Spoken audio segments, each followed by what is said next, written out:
Ambassador केसी सिंह के पास हम इस समय चलते हैं, जो हमारे साथ जुड़े हुए हैं। एम्बेसडर, जिस तरह की स्थिति इस समय है, नेटो का जो बयान है उसके मायने आपसे हम समझना चाहते हैं, क्योंकि वाकई अगर कुछ एक्शन होता है तो युद्ध का पैमाना ही बढ़ेगा।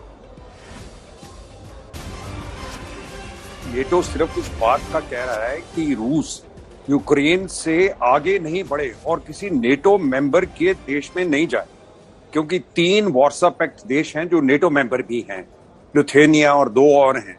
तो ये नहीं चाहते कि इसके बाद पुतिन जो इनका कल का भाषण था, जिससे वो कहते हैं कि जो भी 1991 में हुआ, सोवियत यूनियन जब टूटा, वो सारे हिस्से हमारे हैं। तो उनको डर है ये कि कहीं दूसरे देशों में ये काम शुरू न कर दें। जहां तक यूक्रेन की बात है, यहां तो नेटो ने साफ ही कर दिया, वो बैठ के देख रहे हैं। ईयू ने कह दिया हम सैंक्शंस लगाएंगे, हम इन पे फाइनेंशियल दबाव डालेंगे, लेकिन वो अपनी अंदर दखल अंदाजी फौज के रास्ते से नहीं करेंगे। तो वो देख रहे हैं कि अब रूस को जो हो रहा है तो होगा वो।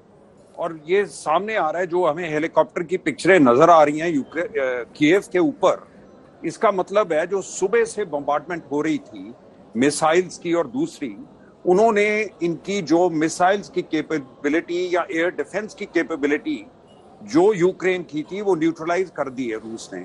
वो सारे न्यूट्रलाइज करके अगर एक हेलीकॉप्टर कीव के ऊपर उड़ रहा है तो इसका मतलब है कि इनके पास कोई कैपेसिटी नहीं है उसको मिसाइल या किसी से गिराने की। और जो ये कह रहे हैं हमने कुछ गिरा लिए, हो सकता है 1-2 गिराए हो, लेकिन ये इसका मतलब ये है कि उत्तर की तरफ से जो फौजें अंदर घुस रही थी, बेलारूस से जो अंदर आए हैं, जहां से कि कीव बड़ा करीब है, वो अब काफी जल्दी से मेरे को लगता है कैपिटल के आसपास पहुंच जाएंगे। तो इसका मतलब है इनका इरादा, पुतिन साहब का इरादा सिर्फ उत्तरी डॉनबास एरिया को काबू करने का नहीं है। वो यहाँ पे सरकार गिराना चाहते हैं, अपने तरह की अपनी मर्जी की सरकार लाना चाहते हैं। वो एक तरह से कैपिटल पे प्रेशर डाल के पूरब और दक्षिण की तरफ से अंदर आकर जो फौजें हैं यूक्रेन की, उनको चारों साइड से घेरना चाहते हैं, ईस्ट में, पूरब में। तो वो उनको लगता है कि वो समय आ जाएगा जब वो हथियार गिरा देंगी फौजें और इनकी सरकार गिर जाएगी। तो नेटो तो यही है, बातचीत करते ही रहेंगे। यूएन सिक्योरिटी काउंसिल भी कुछ नहीं कर सकती, वहां पे रूस का अपना वीटो है और रूस इस महीने चेयर भी कर रहा है यूएन सिक्योरिटी काउंसिल की मीटिंग।